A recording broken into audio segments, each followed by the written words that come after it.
আমার সঙ্গে এই মুহূর্তে রয়েছেন শিশির অধিকারী। শিশির বাবু, আপনি তো নিশ্চয়ই খোঁজ খবর রাখছেন, সব প্রার্থী তালিকা ঘোষণা হচ্ছে, কিন্তু এর মধ্যে একটা বিষয়, শুভেন্দু অধিকারী আপনার পুত্র, তিনি দুটি জায়গাতে লড়তে চলেছেন এই বিধানসভা নির্বাচনে। তার মধ্যে একটা হচ্ছে ভবানীপুর। এটাকে আপনি কিভাবে দেখছেন? দুটাতেই জিতবে। দুটা দুটাতেই জিতবেন? দুটোতেই জিতবে এবং বাম্পার ভোটে জিতবে। ভবানীপুরেও জয়ী হবেন শুভেন্দু অধিকারী? হ্যাঁ, দুটো এবার খুব ভালোভাবে জিতবে। ভবানীপুর তো মমতা ব্যানার্জির গড় বলে বলে বলা হয়ে থাকে। কে বললো না? ওটা শুভেন্দুর গড়। অধিকারী পরিবারের নন্দীগ্রামের পরে ভবানীপুর, ওটা একেবারে গড়, সেকেন্ড গড়। মানে এটা কোন জায়গা থেকে বলছেন? এটা মানুষের সঙ্গে যোগাযোগ, মানুষের সঙ্গে দীর্ঘদিনের সম্পর্ক। কেউ কেউ তো বলছেন যে শুভেন্দু অধিকারীকে ওখানে দাঁড় করিয়ে একটা ভুলই হচ্ছে, যদি উনি হেরে যান তাহলে উনি যে হারিয়েছেন মমতা ব্যানার্জিকে সেটা আবার মানে শোধবোধ হয়ে যাবে আর কি, বিষয়টা ভুল হচ্ছে, এটাও কেউ কেউ বলছেন। মা কালী আছে, কালীঘাটে তো বুঝতে পারছেন, মা কালী ওর সঙ্গে নেই। অনেক আগে ত্যাগ করেছিল বলে এই নন্দীগ্রামে হেরে গেল। আমরা কালী ভক্ত, আমাদের পরিবার ব্রাহ্মণ পরিবার, আমরা কালী ভক্ত, পূজা করি। আমি সারা জীবনে একটা পূজাই করি। ঠাকুর আমাকে বলে দিয়েছে পরিষ্কার করে, নন্দীগ্রামও জিতবে আর ভবানীপুরেও সাপ হয়ে যাবে। তাহলে ওখানে আপনি বলছেন মমতা ব্যানার্জি হারবেন, কিন্তু মমতা ব্যানার্জির দলের কি ভবিষ্যৎ দাঁড়াবে এই ভোটে? ওটা পশ্চিমবাংলায় আপনি অনেকদিন কাজ করেন, আপনার কাগজ অনেক ভবিষ্যৎবাণী করে, আপনি বুঝতে পারছেন তো, ফাঁকা হয়ে যাবে। মানে এই দল আর ফিরবে না ক্ষমতায়? না না, আর কখনো কোনোদিন ফিরবে না। শুধু ফেরা নয়, ওই পরিবারের কি অবস্থাটা হয় আপনারা দেখবেন। কেন ওর বলছেন? ওর ওই পরিবারে তার মা ছিলেন দেবী। হ্যাঁ, দেবী দুর্গার মতো ছিলেন। মা চলে যাওয়ার পরে আর নাই, এর সব একবারে যে জায়গায় পৌঁছে গেছে তো ভাষায় বলা যাবে না। মানে কি এলাকায় কি ঠিক মতো থাকতেও পারবেন না বলছেন? না না, সে থাকবে কি না থাকবে তার ও বুঝবে, কারণ ওর তো ঘর বাড়ি অনেক জায়গায় আছে। তো অভিষেক ব্যানার্জি তো হাল ধরেছেন, এখন সব নিজের মতো করে টিম সাজাচ্ছেন যেটা বলা হচ্ছে। আর টিম উনি অনেক সাজাবেন, কাকে দিয়ে টিম সাজাবেন? টিম সাজাবার জন্য এবিসিডি দরকার তো অনেক না। একটা ঘর দান করতে চারটা মিনিমাম আমরা খুঁটি দরকার। ঘর তোর কিছু নেই, সব চলে গেছে। আপনার আপনার হিসেব কি বলছে, তাহলে বিজেপি কত আসন পেতে পারে? দলে বিজেপি সামলাবে, এটা সুপ্রিম কোর্ট বলে দিচ্ছে। আজকেই সুপ্রিম কোর্ট আবার বলেছে যে ডাকাতি সেকশনে কেস করতে বলছে। আমি ভদ্রলোক, আমি একটা একটা ভোট দিই, সারা জীবন 88 বছর বয়স হলো, প্রায় 60 বছর 65 বছর আমি রাজনীতি করি। আমি ওকে দিব যাকে সুপ্রিম কোর্ট বলছে টাকার, ওই সেকশনে কেস করা উচিত। আপনাদের বাড়ির আশেপাশে এখনো কি ডিজে বাজিয়ে ডিস্টার্ব করার চেষ্টা হয় নাকি? চেষ্টা করলে পারবে না। 250 ফোর্স আছে। মোদীজি, অমিত শাহ 250 ফোর্স দিয়ে রেখেছে আমাদের বাড়িকে রক্ষা করার জন্য। কিন্তু অনেকে তো বলে থাকেন যে আপনারাই তো ক্ষমতায় এনেছিলেন, এমন একটা লড়াই দিয়েছিলেন ওনাকে ক্ষমতায় আনার পেছনে, ভুল ভুল হয়েছিল? আমি তো আপনাকে বলছি, এখন আমি সবাই যাচ্ছি, অনেক সবাই যাচ্ছি। 1000 সভা করবো আমি এই জেলা মেলায়, বাঁকুড়া পুরুলিয়া। হ্যাঁ, যাবো। আমি সব জায়গায় দাঁড়িয়ে নূতন গামছা কিনে নিয়ে যাচ্ছি। গামছা কিনে নিয়ে গিয়ে হাত জোর করে বলছি আমি ভুল করেছিলাম। ও, আপনি সভাতে যাবেন, প্রচারে থাকবেন? যাচ্ছি তো, অনেক তো ইতিমধ্যে তো প্রায় 45-46টা সভা আমি করেছি। মানে এই বয়সে এতটা পরিশ্রম করছেন, মানে কোন কিসের তাগিদে যে বাংলাকে নতুন করে গড়তে হবে? এই তো ভগবানের আশীর্বাদ, মানুষের আশীর্বাদ,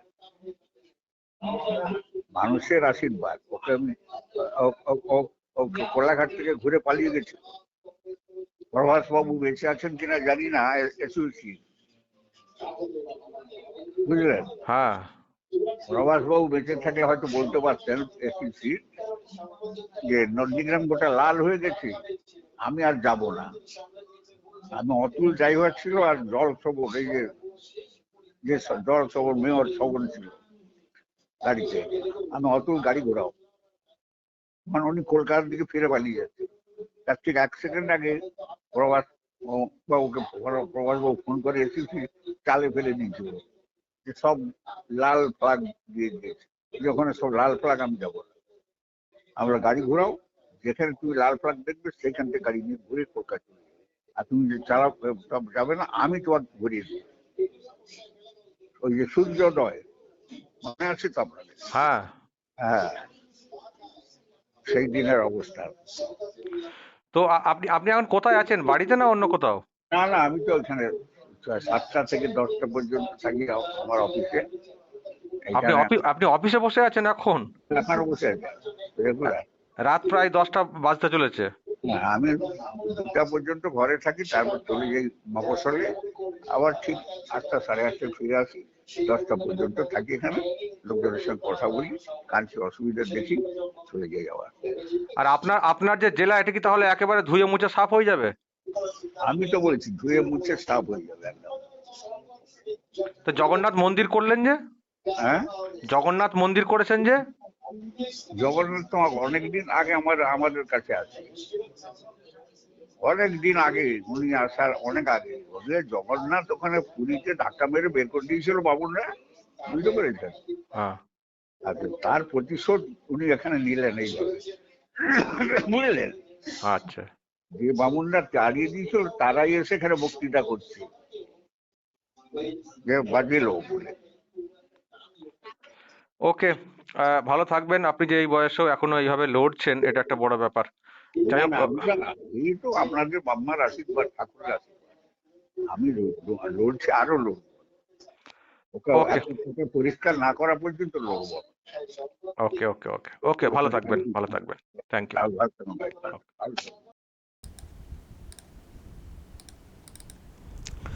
দর্শক শুনলেন শিশির অধিকারী, শুভেন্দু অধিকারীর বাবা, আত্মবিশ্বাসী যে ভবানীপুরেও শুভেন্দু অধিকারী জিতবেন। ওটা মমতার গড় না, শুভেন্দু অধিকারীর গড়। কারণ মানুষের সঙ্গে যোগাযোগের যে বিষয়টা, সেটা শুভেন্দু অধিকারীর বেশি। আর মা কালী ওখানে আছেন, ওনারা কালী ভক্ত, সেই জায়গা থেকে আরও বিশ্বাসটা। তার মানে বাবা শিশির অধিকারী দীর্ঘদিনের পলিটিশিয়ান, প্রচুর অভিজ্ঞতা, যাদের জন্য আজকে মমতা ব্যানার্জি এই ক্ষমতায়। তিনি বলছেন ছেলে জিতবেন, ভবানীপুরেও জিতবেন, নন্দীগ্রামে তো জিতবেনই, ভবানীপুরেও জিতবেন। তো দর্শক, বাবা যখন এতটাই আত্মবিশ্বাসী, তার যখন এতটাই আত্মবিশ্বাস ছেলে জিতবেনই, বলে ছেলেও নিশ্চয়ই পুরো দমে লড়বেন। আর বাবার ফুল সাপোর্ট, এটা পরিষ্কার বুঝতে পারছি, যে না, ওখানে মমতা ব্যানার্জি তুমি যেও না, ওটা না, তুমি যাও, তুমি জিতবে, এই বার্তা বাবার তরফ থেকে। ফলে ছেলে এমনিতেই জেদি, আর বাবার এইরকম সাপোর্ট থাকলে অবশ্যই তার মধ্যে আরও এনার্জি বাড়বে। তো দর্শক, আপনাদের কি মনে হচ্ছে কি হবে ফাইটটা ওখানে? দেখুন, আমি তো একটা ব্যাখ্যা দিয়েছি যে বিজেপি একটা আলাদা কৌশল নিয়েছে, যে হার জিত যাই হোক, শুভেন্দুকে ওখানে দাঁড় করানো মানে অন্য ফায়দা আছে, মমতা ব্যানার্জিকে ওখানে আটকে রাখা। সেই ম্যান মার্কিং বলে একটা আছে না ফুটবল খেলাতে, যে অমুকজনকে মার্ক করে তুমি আটকে রাখো সবসময়, তো এই টাইপের মমতা ব্যানার্জিকে আটকে রাখো ভবানীপুরে। মানে শুভেন্দু দাঁড়ালে উনি টেনশনে পড়ে যাবেন, যেহেতু হেরেছেন নন্দীগ্রামে, সুতরাং আর অন্যদিকে বেশি মনোযোগ দিতে পারবেন না। হয়তো বক্তব্য রাখার জন্য যাবেন, কিন্তু সংযোগ ঠিকঠাক থাকবে না, ওই সবসময় চোখে মুখে একটা এরকম আতঙ্কের ছাপ থাকবে। আর চেষ্টা করবেন এলাকায় থাকতে, কারণ একবার হেরেছেন, আবার যদি হেরে যান মুশকিল হয়ে যাবে। ফলে শুভেন্দুকে দাঁড় করিয়ে দাও, রেজাল্ট যাই হোক। এটা একটা কৌশল দলের, কিন্তু শুভেন্দুর ক্ষেত্রে একটা বড় চ্যালেঞ্জের, যেহেতু উনি হারিয়েছেন, যে কথা উনি গর্বের সঙ্গে বলে থাকেন, আমি হারিয়েছি। ফলে এই রকম কলকাতার বুকে এসে লড়ে যদি উনি নিজে হেরে যান, তখন আবার পাল্টা বলা শুরু হয়ে যাবে, হারিয়ে দিয়েছি। তবে রেকর্ড থেকে যাবে যে শুভেন্দু অধিকারী হারিয়েছেন। শুভেন্দু অধিকারী তো হারানোর কিছু ছিল না। নন্দীগ্রামে যে ভোটটা হয়েছিল, যদি ওখানে শুভেন্দু অধিকারী হেরেও যেতেন, ওটা শুভেন্দু অধিকারীর জন্য হারানোর কিছু ছিল না, কারণ উনি মুখ্যমন্ত্রীর সঙ্গে লড়তে গেছেন। মানে হারলেও যে বিরাট কিছু তার নেগেটিভ ব্যাপার হতো তা কিন্তু না, কিন্তু জিতেছেন, বিরাট রেকর্ড তৈরি করেছেন। ফলে ওই রেকর্ড থাকবে সারা জীবন। এখন ভবানীপুরে কি হবে এটা একটা বড় বিষয়। টিএমসির লোকেরা বলছেন আমাদের গড় মমতা ব্যানার্জি, কিন্তু তাহলে মমতা ব্যানার্জি কেন নন্দীগ্রাম কেন গিয়েছিলেন? নিশ্চয়ই ওনার মধ্যে ভয় ছিল। 19-এর নির্বাচনে যে রেজাল্টটা হয়েছিল ওখানে, তার নিরিখে ভয় পেয়েছিলেন, সেই জন্য একটা সেফ জায়গাতে উনি চলে গেছিলেন। কিন্তু শুভেন্দু অধিকারী সামনাসামনি হয়ে যান, ওখানে জিততে পারেননি।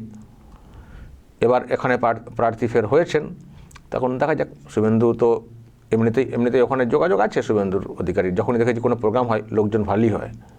আর এমনিতেই তো শুনলেন তো শিশির অধিকারী বলছেন, সুপ্রিম কোর্ট যাকে বলছে ওই ফাইল চুরি কেসটাতে যে ডাকাতি ধারাতে মামলা করা উচিত, তাকে কোন মানুষ ভোট দেবেন? সুতরাং শুভেন্দু অধিকারী জিতবেনই, এটা হচ্ছে আত্মবিশ্বাস। আর ওই একটা বিষয় যে ওনারা যেহেতু দলটা করতেন, ক্ষমতায় আনার পেছনে ওনাদের একটা বিরাট অবদান, তো এটা একটা বিরাট ভুল ছিল। তো উনি সেই জন্যে যেটা বললেন শুনলেন, নতুন গামছা কিনেছেন, নতুন গামছা নিয়ে যেখানে যাচ্ছেন সেখানে গিয়ে হাত জোড় করে ক্ষমা চাইছেন যে আমরা ভুলটা করেছি। আর যতদিন না সাফ করা যায় ততদিন উনি লড়বেন। এই বয়সে এখনও লড়ছেন, ওনার মতো করে কাজ করছেন। 1000 সভা করবেন, রাত 10টা বেজে গেছে, পার্টি অফিসে এখনও বসে আছেন এই বয়সী মানুষটা। আর কি এনার্জি, কি কথার টোন, নিশ্চয়ই বুঝতে পারছেন কি কথার টোন। তো এই হচ্ছে অধিকারী পরিবার সম্পর্কে অনেকে অনেক কথা বলার চেষ্টা করেন, অনেক কুৎসা রটানোর চেষ্টা হয়, কিন্তু এই পরিবারটার মধ্যে যে একটা পলিটিক্যাল রক্ত আছে, বিরাট সংগ্রামী রক্ত বললে যেটা বোঝায়। এমনিতেই পূর্ব মেদিনীপুর, বুঝতে পারছেন, স্বাধীনতা আন্দোলনের সঙ্গে এই জায়গা বিরাটভাবে জড়িত। তো আর এই পরিবার দীর্ঘদিনের মানে পলিটিক্যাল ব্যাপারের সঙ্গে যুক্ত। তো বাবা যখন এই বয়সে এখনও এইরকম শক্তি ধরছেন, তো ছেলে চ্যালেঞ্জ নেবেন না? হয়তো সেই জন্যই ভবানীপুরে উনি হারাতে যাচ্ছেন বা আসছেন, যে এখানে হারিয়েছি, আমার ঘরে হারিয়েছি, তোমার ঘরেও হারাবো। ওটা তোমার ঘর হতে পারে, কিন্তু তোমার গড় না, আমাদের গড়। মা কালী আছেন, মানে এই ভাবনা থেকে এনার্জি নিয়ে উনি হয়তো মানে লড়তে সম্মতি দিয়েছেন শুভেন্দু অধিকারী। আর দলও ফায়দা তোলার চেষ্টা করছে, এরকম জেদি লোক কোথায় পাওয়া যাবে? দলও দেখছে, চলো নামিয়ে দাও, রেজাল্ট যাই হোক, মমতাকে এনগেজ করে রেখে দাও, অন্য ফায়দা আমাদের। আর হারালে তো ডবল বোনাস। তো দর্শক বলবেন, শিশির অধিকারী যে রিয়াকশন দিলেন, আপনাদের কি বক্তব্য? বাবার এই বয়সে এইরকম সাপোর্ট ছেলের জন্য, এ নিয়ে বলবেন। আর কি হবে রেজাল্ট, সেটা নিয়েও যদি আপনাদের কিছু ধারণা থাকে অবশ্যই বলবেন। যা বলার বলবেন, এবং নজর রাখবেন আরামবাগ টিভিতে।